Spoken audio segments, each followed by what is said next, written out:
नमस्कार, आप देख रहे हैं बिग डिबेट और आपके साथ मैं हूं महेंद्र विश्वकर्मा। मध्य प्रदेश में भगवान बिरसा मुंडा की 150वीं जयंती पर जनजातीय गौरव दिवस का आयोजन, और ये आज तो सभी जो जिलों में या हम कहें कि ब्लॉक स्तर पर सभी जगह ये आयोजन हुआ। मुख्य आयोजन हुआ जबलपुर में, जहां मुख्यमंत्री डॉक्टर मोहन यादव, मध्य प्रदेश के राज्यपाल मंगूभाई पटेल और उस कार्यक्रम में तमाम सारे जनजातीय वर्ग के प्रमुख नेताओं की मौजूदगी रही। अवसर खास था तो फिर प्रधानमंत्री नरेंद्र मोदी भी वर्चुअल जुड़े और उन्होंने भी संबोधित किया। इससे ठीक पहले अलीराजपुर में भी 150वीं जयंती पर भगवान बिरसा मुंडा की एक भव्य कार्यक्रम हुआ। मुख्यमंत्री वहां भी पहुंचे। ये सिलसिला चल रहा है लगातार, क्योंकि भारतीय जनता पार्टी और भारतीय जनता पार्टी की सरकार जनजातीय जो योद्धा हैं, जनजातीय जो महापुरुष हैं, उनका स्मरण करने से कहीं गुरेज नहीं करती और हमेशा उनके सम्मान में कई आयोजन करती। भगवान बिरसा मुंडा की जयंती के अवसर पर एक पखवाड़े के रूप में सरकार ने इन जो आयोजन हैं उनको करती आ रही है। और आज के दिन यानी कि 150वीं जयंती के दिन जो भगवान बिरसा मुंडा की जयंती है, उसमें जनजातीय गौरव दिवस के रूप में एक बहुत अच्छा कार्यक्रम किया। अब इस कार्यक्रम पर जाहिर सी बात है, चूंकि सरकार का कार्यक्रम, तो जो कांग्रेस है उसको कहीं ना कहीं तो कुछ बोलना है। तो प्रतिक्रियाएं आई हैं कि ये जनजातीय वर्ग के वोट बैंक के लिए सरकार जो है ये इवेंट कर रही है और सरकार को कुछ लेना देना नहीं है जनजातीय वर्ग से या जनजातीय समुदाय से। तो वहीं जो सीएम हैं मध्य प्रदेश के, उन्होंने 2-2 कांग्रेस को और कांग्रेस के युवराज को घेरा उसी मंच से जो जनजातीय गौरव दिवस सम्मान मंच था। तो प्रधानमंत्री ने इससे पहले जब संबोधन दिया तो फिर उन्होंने भी कांग्रेस की सरकारों पर जमकर निशाना साधा। तो इस जनजातीय गौरव दिवस को लेकर अब एक नई सियासी बहस छिड़ गई। आज चर्चा इसी पर होगी। पहले सुनते हैं किसने क्या कहा। 2014 के पहले देश में कोई भगवान बिरसा मुंडा को याद करने वाला नहीं था। सिर्फ उनके अगल बगल के गांव तक पूछा जाता था। हमने उस परिस्थिति को बदला। क्यों? हमारी अगली पीढ़ी को भी पता होना चाहिए कि मेरे आदिवासी भाई बहनों ने हमें कितना बड़ा तोहफा दिया है, आजादी दिलवाई है। देश में 6 दशक तक राज करने वाली कांग्रेस ने आदिवासियों को उनके हाल पर छोड़ दिया था। आदिवासी इलाकों में कुपोषण की समस्या थी, स्वास्थ्य सुरक्षा की समस्या थी, शिक्षा का अभाव था, कनेक्टिविटी का तो नामो निशान नहीं था। ये अभाव ही एक प्रकार से आदिवासी क्षेत्रों की पहचान बन गई थी और कांग्रेस सरकारें हाथ पर हाथ धरकर बैठी रही। लेकिन साथियों, आदिवासी कल्याण भाजपा की सर्वोच्च प्राथमिकता रही है। आदिवासी अंचल में अगर उनकी जयंती मनाते हैं तो सच में हमारा आज ही दिवाली, दशहरा, भगोरिया सब बन जाता है। जोरदार अभिनंदन करें। अब कांग्रेसी हाय रे करते हैं। हमारे आदिवासी नायकों के जन्मोत्सव मनाते हैं, इस पे भी उनको तकलीफ होती है। क्यों होती है हम नहीं जानते। वोट के भेड़िए इनकी कारण से ही ये इनकी हालत हुई। पहले देश के अंदर तीसरी बार मोदी जी की सरकार बनी। जोरदार अभिनंदन करो इनके ही कर्मों के कारण से। जिसको वोट देने की पावर है उसकी वोट के अधिकार के आधार पर बिहार को कितना बदनाम कर दिया था, क्या हाल कर दिए थे बिहार को। कल धूमधाम से झाड़ू लगी है कांग्रेस की। जोरदार अभिनंदन करें, ये बिहार ने भी बता दिया है जनता क्या चाहती है। ये राजकुमार को घर भेजना पड़ेगा। पप्पू की चप्पू टप्पू सब बंद होने वाली है। जिस प्रकार का समय चल रहा है, कैसे कैसे नाटक करते हैं। 1875 के अंदर बिरसा मुंडा जी ने जन्म लिया। इस देश के अंदर आजादी में उनकी भूमिका रही। 150 साल होने आए, आदिवासियों के लिए लड़ते रहे, अंग्रेजों के खिलाफ लड़ते रहे, अपनी संस्कृति धर्म के लिए लड़ते रहे। लेकिन क्या 150 साल के बाद बीजेपी बिरसा मुंडा के जन्मदिवस के अवसर पर पूरे देश के अंदर एक पूरा पखवाड़ा बना रही है? मैं समझता हूं कि क्या उनकी संस्कृति, उनके धर्म, उनके पहचान, उन आदिवासियों के पहचान को लेके भारतीय जनता पार्टी बिरसा मुंडा पे क्या घोषणा करना चाहती है? भारत को आजाद कराए जाने के लिए पूरा देश भारत छोड़ो आंदोलन में शामिल था, लेकिन भारतीय जनता पार्टी और इनकी विचारधारा के लोग अंग्रेजों के मुखबिर बने हुए थे।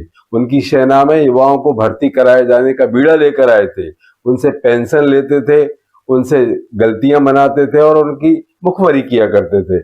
आज वोट की खातिर कांग्रेस को कोस रहे हैं भाजपा के लोग, जो देश की आजादी में उंगली कटाकर भी शहीद होने की बात नहीं कह सकते। एक सिंगल कोई नेता ऐसा नाम बता दे वो जो आजादी की लड़ाई में शामिल था, तो मैं राजनीति करना छोड़ दूं। सच बात ये। और आज आदिवासियों की बात कर रहे हैं आप। आदिवासियों को जल, जंगल और जमीन देने का काम कांग्रेस ने किया है। कांग्रेस ने उनको ऊपर तक पहुंचाने में, उनका विकास करने में हर संभव कोशिश की और लगातार कोशिश करती रही। उनकी लड़ाई भी आज भी लड़ रहे हैं हम, सरकार में भले ही ना हो।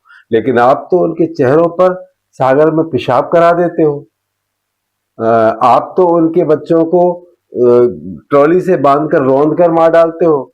आप तो उनके बेटे बेटियों को 10 पर गहरे गड्ढे में गाड़कर दफन कर देते हो। आप तो उन पर लगातार अत्याचार, अनाचार करते जा रहे हो, सिर्फ वोट की राजनीति की खातिर। आज आप आदिवासी स्वतंत्रता संग्रामियों का नाम लेकर के कांग्रेस को कोसने का जो काम कर रहे हैं, मैं समझता हूं देश सब देख रहा है। तो देश सब देख रहा है। जनजातीय गौरव दिवस किस धूमधाम से मनाया जा रहा है ये भी देख रहा है। जनजातीय वर्ग के कल्याण के लिए किन सरकारों ने जनजातीय वर्ग के उत्थान को तवज्जो दी और उनके लिए योजनाएं लाए ये भी देश देख रहा है। कांग्रेस कह रही है कि देश देख रहा है, लेकिन भाजपा के जो नेता हैं और जो शीर्ष नेता हैं वो कह रहे हैं कांग्रेस जब सत्ता में थी तब उनको आदिवासी नहीं दिखाई देते थे, लेकिन अब ये भी देश देख रहा है। तो चलिए चर्चा यहीं से शुरू करते हैं। हमारे साथ कुछ खास पैनलिस्ट हैं, हालांकि उनकी अपनी अपनी प्रतिक्रियाएं हैं और प्रतिक्रियाओं के बाद अब जो पैनलिस्ट हैं उनके रिएक्शन जरूरी है हमारे लिए। तो अंबिका शर्मा जी हमारे साथ जुड़े हुए हैं, गुलरेज शेख जी, डॉक्टर गुलरेज शेख भारतीय जनता पार्टी से, अंबिका जी कांग्रेस से, और वरिष्ठ पत्रकार डॉक्टर राजेश जौहरी जी। आप तीनों का बहुत स्वागत है। तो अंबिका शर्मा जी, यदि जनजातीय गौरव दिवस मनाया जा रहा है, सरकार उसको धूमधाम से मना रही है, जो जनजातीय रणबांकुरे हैं या जनजातीय योद्धा हैं या जनजातीय महापुरुष हैं उनको सम्मान दिया जा रहा, उन नायकों को याद किया जा रहा और पूरे मध्य प्रदेश स्तर पर नहीं देश स्तर पर याद किया जा रहा, तो क्या लगता है फिर कांग्रेस के इस तरीके के रिएक्शंस ठीक नहीं है, ये कह रहे हैं भारतीय जनता पार्टी के नेता। बिरसा मुंडा जी स्वतंत्रता संग्राम के अमर शहीद थे। हमारी कांग्रेस पार्टी पूरी तरह से उनके प्रति आस्था व्यक्त करती है और आज उनकी जयंती पर उनके प्रति सत नमन। जी देखिए, ये जो ढोंग रच रहे हैं आदिवासियों के हमदर्द होने का, सच बात तो यह है जैसे ही देश को आजादी मिली कांग्रेस पार्टी ने हरिजन भाइयों को और आदिवासी भाइयों को सबसे पहले समाज की मुख्यधारा में जोड़ने के लिए काम किया। उनके लिए हम लोगों ने आरक्षण की व्यवस्था की, आदिवासी कल्याण के लिए कई योजनाएं हम लोग लाए और एक अलग बजट का प्रावधान किया ताकि उनका जीवन स्तर सुधरे, उनको समाज की मुख्यधारा में जोड़ने का भरसक कोशिश की और प्राणपण से हमारी कांग्रेस ने प्रयास किया। आज जो भारतीय जनता पार्टी ढोंग और पाखंड करती है, हमदर्द बनने का ये नाटक करती है, इसके पीछे वोट की राजनीति है। अच्छा, ये समझते हैं कि आदिवासी कांग्रेस का परंपरागत वोट है और उसी एजेंडा को लेकर ये लोग आगे बढ़ रहे हैं कि कैसे हम सेंध लगाएं। हालांकि ये सेंध लगा नहीं सकते। एक बड़े शर्म की बात है कि आज आदिवासियों के ऊपर अत्याचार में मध्य प्रदेश पहले नंबर पर है। आदिवासियों की महिलाओं के साथ बलात्कार, आदिवासियों का उत्पीड़न, आदिवासियों में कुपोषण की स्थिति, तो ये आयोजन सिर्फ वोट बैंक के लिए किए जा रहे हैं, सीधा कहना ये आपका। सारी की सारी चीजें हम देख रहे हैं। ये सरकारी आंकड़े हैं, हम नहीं कह रहे, ये सरकारी आंकड़े हैं कि मध्य प्रदेश अव्वल है। और ये किस मुंह से मना रहे हैं? हम लोग तो संकल्प दिवस के रूप में मना रहे हैं। चलिए, डॉक्टर गुरलेज सिंह जी, कांग्रेस संकल्प दिवस के रूप में मना रहे हैं, आप गौरव दिवस के रूप में मना रहे हैं, लेकिन सवाल है अंबिका जी का कि किस मुंह से मना रहे हैं? देखिए, सबसे पहले तो मैं बिरसा मुंडा जी की आज चूंकि जन्म जयंती है तो अपने दिल से और अपने दल से उनको श्रद्धांजलि अर्पित करता हूँ। जहाँ तक कांग्रेस की बात है, कांग्रेस क्या करी है ये एक विचारणीय विषय है। और मैं चूंकि इंदौर के पास का हूँ और अभी राजा चौधरी जी भी बैठे हैं, तो हम सब ने दिग्विजय सिंह के कालखंड तक, मैं उसी की बात कर रहा हूँ, इसलिए कह रहा हूँ क्योंकि उसके बाद से लगभग इनकी सरकारें नहीं के बराबर रही। दिग्विजय सिंह के कालखंड तक देखा हमने कि बहुत दूर इंदौर से जाने की जरूरत नहीं है। हम जाए अलीराजपुर, हम जाए भाभरा, हम जाए झाबुआ, क्या स्थिति थी? कन्वई बनवा कर लोग पास करते थे, रोड नाम की चीज नहीं थी। इलेक्ट्रिसिटी तो आप भूल जाओ कि दिन भर में अलीराजपुर जैसे शहर में 2 घंटे से ज्यादा लाइट नहीं हुआ करती थी। और हमने तो ये भी देखा है, इंदौर के शास्त्री ब्रिज पर आदिवासियों के बच्चे जो मजदूरी करने आते थे वो खड़े होकर ट्रेन देखते थे, क्योंकि उन्होंने ट्रेन नहीं देखी थी कभी। तो जब प्रधानमंत्री जी कहते हैं कि कनेक्टिविटी नाम की चीज नहीं हुआ करती थी, वो सब नजर आ रहा है। आज चाहे आप देखिए कि देश के राष्ट्रपति कौन है, छत्तीसगढ़ के मुख्यमंत्री कौन है, और कितने बड़े बड़े नेता जो हैं वो आदिवासी समाज से आए हैं और बीजेपी के साथ कदमताल करते हुए शीर्षस्थ पद तक पहुंचे हैं। क्योंकि बीजेपी हमेशा चाहती है कि इस वर्ग को मेन लीग के अंदर लाया जाए, क्योंकि हमने देखा है कि इनमें बहुत पुरुषार्थ है और बहुत सीधे लोग होते हैं, बड़े सज्जन लोग होते हैं। तो कांग्रेस हमेशा ऐसे ही समुदायों का शोषण करती है। तो एक शोषित वंचित समाज को मुख्य धारा में विलय करने के लिए हम काम कर रहे हैं। और आज हमने देखा, हमने पिछले चुनाव में भी देखा किस प्रकार से आदिवासियों ने भारतीय जनता पार्टी को सहयोग दिया और हमको आशीर्वाद दिया है, क्योंकि हमारी पॉलिसी उनको मुख्य धारा में विलय कर रही है। बहुत बढ़िया। चलिए, तो अब डॉक्टर राजेश जौहरी जी, अंबिका शर्मा जी जो कह रहे हैं उसमें कितनी सच्चाई है, और वास्तव में जिस तरीके से हमने पिछले अभी 1 दशक से देखा कि बहुत ज़्यादा एक बूम आया है इन आयोजनों में, चाहे वो रणबांकरों के सम्मान की बात हो या फिर जनजातीय वर्ग के उत्थान से रिलेटेड उनके गायन, नृत्य और उनके पर्व मनाने की बात हो, सरकार की भागीदारी दिखाई दे रही है। लेकिन यहाँ पर कांग्रेस की सवाल अपनी जगह है।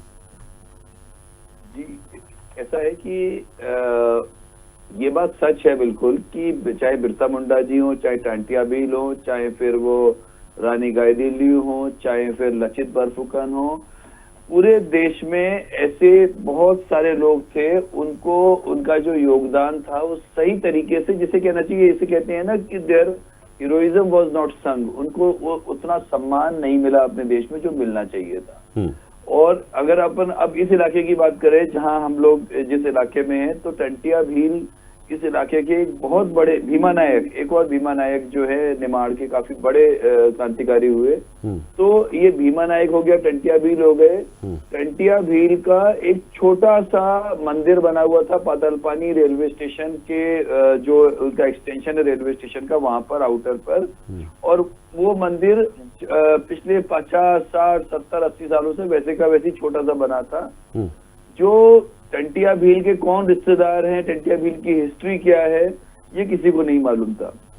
लेकिन ये कहने में बिल्कुल भी संकोच नहीं है कि ये जो महू में इस समय विधायक हैं उषा ठाकुर, इन्होंने इसमें बहुत इंटरेस्ट लिया, उनके परिवार तक गई, खरगोन उनके घर गई, और पहली बार अब से 2 साल पहले 3 साल पहले जब वो मंत्री थी, तो जो आयोजन था टंटिया भील का जो जयंती थी, उस पर उनके परिवार को लाया गया जहाँ पे उनका घर था पुराना, वहां पर एक उनको फंडिंग की गई है कि वहां पर एक म्यूजियम बने, और टंटिया मामा की जो एक बहुत बड़ी मूर्ति लगी है, और मतलब बहुत कुछ। फिर अभी खरगोन में टंटिया भील के नाम पे यूनिवर्सिटी बनी है। ये देखिए बहुत जरूरी, सिर्फ मूर्ति बनाना इम्पोर्टेंट नहीं है, बनाना यूनिवर्सिटी बनाना भी उतना ही जरूरी है। एक ऐसे एक आदमी को जो कि भले शेड्यूल ट्राइब में नहीं आते, आदिवासी नहीं है, पर शेड्यूल कास्ट के एक व्यक्ति को वहां लाए, लेकिन विद्वान व्यक्ति को लाए और एक वाइस चांसलर के तौर पर बिठा लाए, और ऐसी उम्मीद है कि अच्छा काम करेगी जी। लेकिन दूसरी बात महेंद्र जी ये है कि हम ये भी नहीं भूल सकते कि कांग्रेस ही उनके लिए वन अधिकार अधिनियम लाई, जो फ्रीडम फॉरेस्ट राइट्स एक्ट है। लेकिन उसकी सच्चाई भी यही है कि कांग्रेस के पास ही पावर थी, उससे पहले इनमें से किसी के पास पावर नहीं थी वो, लेकिन वन अधिकार अधिनियम लाई, और वन अधिकार अधिनियम ने उनके लिए काफी कुछ किया, उसमें पट्टे मिले उनको, लेकिन उसका जो मिसयूज बहुत बुरे तरीके से शुरू हुआ, क्योंकि उसमें सही तरीके से कुछ चीजें नहीं थी। और इस बात को पी चिदम्बरम साहब ने अपनी सरकार के रहते हुए ही कहा कि हमने वो जो प्रोविजन सही इसलिए नहीं कर पाए क्योंकि हम लेफ्ट पार्टीज के दबाव में उस कानून को लाए थे। ये रिकॉर्ड पे है ये चीज।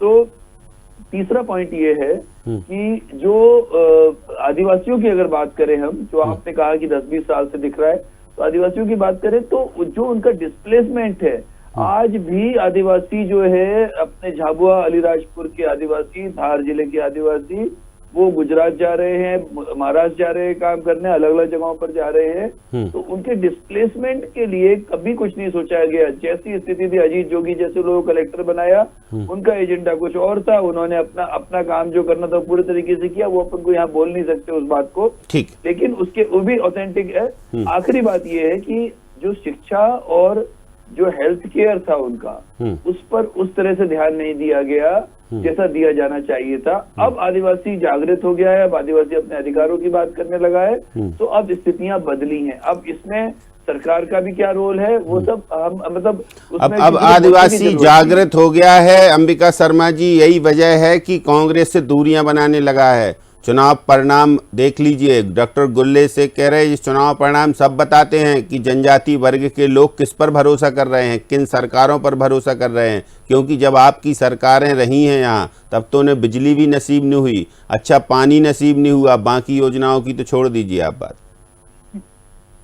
भाई डॉक्टर गुलरेज जी जो इनकी पार्टी चाहती है, बेचारे वो कहने के लिए विवश हैं। अच्छा, सत्य से परे बयानबाजी कर रहे हैं और हम लोग सुन रहे हैं, अच्छी बात है। हम इनको बताना चाहते हैं, निवेदन करना चाहते हैं कि आपकी पार्टी आदिवासियों के प्रति कितना प्रेम रखती है, कितना सद्भाव रखती है, कितना उनके विकास के प्रति चिंतित है। एक छोटी सी घटना हम आपको बता रहे हैं महेंद्र जी। पिछला आम उपचुनाव हुआ, वहाँ पर विजयपुर में एक आदिवासी नौजवान चुनाव लड़ रहा था। एक मर्यादा में चुनाव लड़ा जाता है, इन्होंने अमर्यादित तरीके से, पूरी सरकार ने वहाँ पर घेर लिया उसको, सारे के सारे मंत्री वहाँ पहुंचे, जितने अवांछनीय तरीके हो सकते थे उस आदिवासी नौजवान को हराने के लिए इन्होंने वो प्रयोग किए और एक भारी भरकम मंत्री इनके उसके खिलाफ लड़ा और आदिवासी वो उस नौजवान के साथ कांग्रेस पूरी ताकत के साथ लड़ी और उसको विधायक बनाया। ये तो हमारी विशेषता है। हम ये बता रहे हैं, हमारे नेता प्रतिपक्ष आदिवासी हैं, हम वैसी बात नहीं कर रहे, हम तो नियम आंकड़ों की बात कर रहे हैं। और प्रत्यक्षम किम प्रमाणम, हमारा जो नेता प्रतिपक्ष है, हमारी पार्टी का जो सर्वोच्च पद होता है विपक्ष में रहकर, वो आजकल उमंग सिंगार जी हैं। हम इनसे पूछना चाहते हैं कि आप सरकार में हो, आपकी पार्टी का क्या कोई उप मुख्यमंत्री भी है आदिवासी? आपकी पार्टी का क्या अध्यक्ष है आदिवासी? हमने तो जैसे ही छत्तीसगढ़ बना, हमने एक आदिवासी को मुख्यमंत्री बनाया, हमने समय समय पर आदिवासियों को उप मुख्यमंत्री बनाया, प्रदेश अध्यक्ष बनाया, सत्ता में सीधी भागीदारी उनको दी। हम पूछना चाहते हैं आदरणीय गुलरेज शेख जी, अब देखिए कई सवाल बना रहे हो जी, आप कब प्रदेश अध्यक्ष बना रहे हो? जवाब देने का मौका तो दीजिए जी गुलरेज जी। देखिए जिस प्रकार की बातें कर रहे हैं ना, इनकी बातों में खुद ही फंसते जा रहे हैं।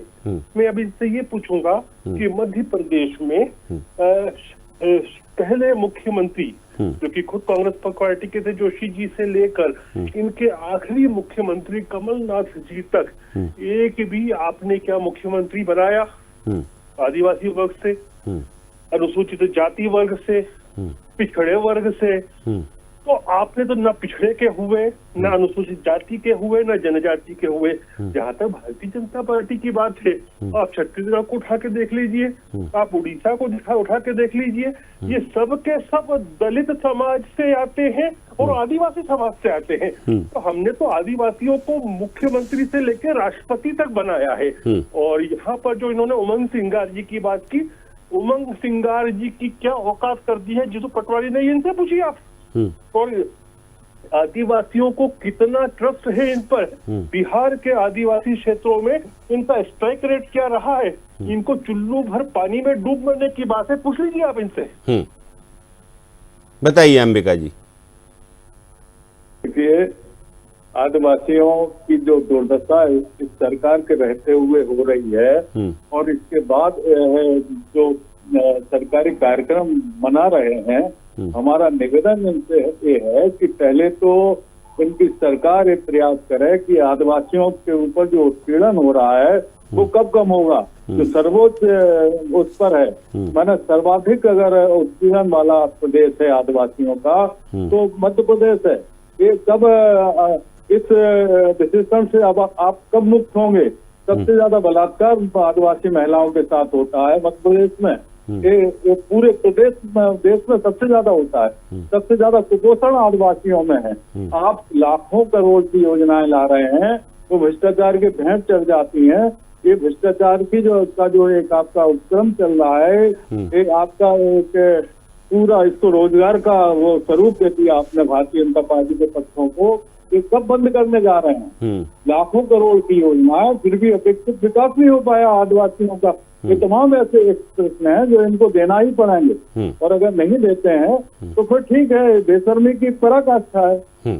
चल, तो डॉक्टर राजेश जौहरी जी, देखिए आयोजन हो रहे हैं जनजाति वर्ग के कल्याण के लिए, उनके उत्थान के लिए, उनके रणबांकुरों के सम्मान के लिए, लेकिन इस सम्मान और आयोजनों के बीच सियासत जरूर होती है। चाहे अब उल्टा समझ लीजिए, या तो कांग्रेस कोई जो है आयोजन करती है तो भारतीय जनता पार्टी के स्टेटमेंट आना स्वाभाविक है, और सरकार करती है तो विपक्ष के आना तो लाजमी सी बात है ही।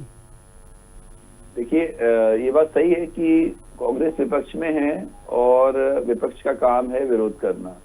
अगर यही भाजपा विपक्ष में होती तो वो भी यही करती, इतने बड़ा आयोजन होता। लेकिन सवाल सिर्फ आयोजन का नहीं है, फिर वही बात हो रही है, सवाल सिर्फ आयोजन का नहीं है, सवाल इस बात का है कि उनमें से आज आप देखिए, एक सब शिवराज सिंह चौहान के टाइम पे एक बहुत अच्छी चीज हुई थी, बहुत सारे बच्चे विदेश गए थे, बहुत सारे जो आदिवासी बच्चे हैं विदेश गए थे, जो उन्होंने कोई स्कीम लाए थे। और मतलब नहीं, अभी भी वो स्कीम है, अभी भी वो स्कीम है, आज का नहीं मालूम कि वो लागू है कि नहीं, पर नहीं लागू है, वो स्कीम लागू है तो लाए थे। और बहुत सारे ऐसे अपने आसपास के कई बच्चों को देखा जो विदेश गए और उन्होंने जाके वहां पे हायर स्टडीज करी और बड़े स्तर पे वो चले गए। आप सोचिए कि आप कितना ही बड़ा कार्यक्रम करा ले, खूब भोजन भी करा दे, उनको खूब अच्छा नाचना भी हो जाए, और अगर उस नाच गाने में मस्त होके और अगले दिन वो उस बारे में बात ना हो तो वो ठीक नहीं है।